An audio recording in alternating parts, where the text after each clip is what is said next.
ಪರಿಸರದ ಉಳಿವು ಮಾನವನ ಉಳಿವು ಪರಿಸರದ ಉಳಿವು ಮಾನವನ ಉಳಿವು ಮನೆಗೊಂದು ಮರ ಊರಿಗೊಂದು ಕಾಡು ಮನೆಗೊಂದು ಮರ ಊರಿಗೊಂದು ಕಾಡು ಕಾಡನ್ನು ಬೆಳೆಸಿ ನಾಡನ್ನು ಉಳಿಸಿ ನಾಡನ್ನು ಉಳಿಸಿ ಕಾಡನ್ನು ಬೆಳೆಸಿ ನಾಡನ್ನು ಉಳಿಸಿ ಪರಿಸರದ ಉಳಿವು ಮಾನವನ ಉಳಿವು ಪರಿಸರದ ಉಳಿವು ಮಾನವನ ಉಳಿವು ಮನೆಗೊಂದು ಮರ ಊರಿಗೊಂದು ಕಾಡು ಮನೆಗೊಂದು ಮರ ಊರಿಗೊಂದು ಕಾಡು ಕಾಡನ್ನು ಬೆಳೆಸಿ ನಾಡನ್ನು ಉಳಿಸಿ ನಾಡನ್ನು ಉಳಿಸಿ.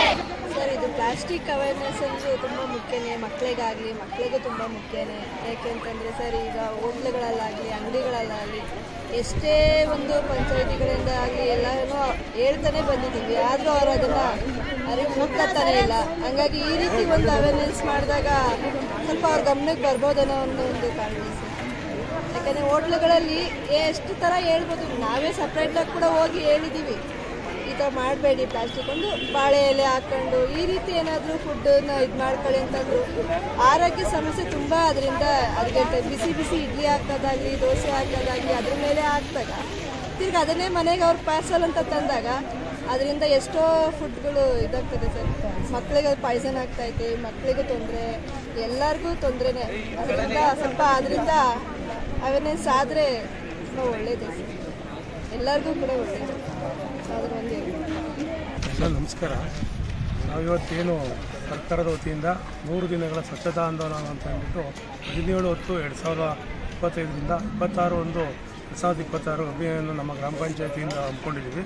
ಅದರಂತೆ ಈಗಾಗಲೇ ಎಲ್ಲ ನಮ್ಮ ಗ್ರಾಮ ಪಂಚಾಯತಿಯ ವ್ಯಾಪ್ತಿಗಳಲ್ಲಿ ಎಲ್ಲ ಬೀದಿಗಳಲ್ಲಿ ಎಲ್ಲ ವಾರ್ಡ್ಗಳಲ್ಲಿ ಸ್ವಚ್ಛತೆ ಮಾಡ್ತಕ್ಕಂಥದ್ದು.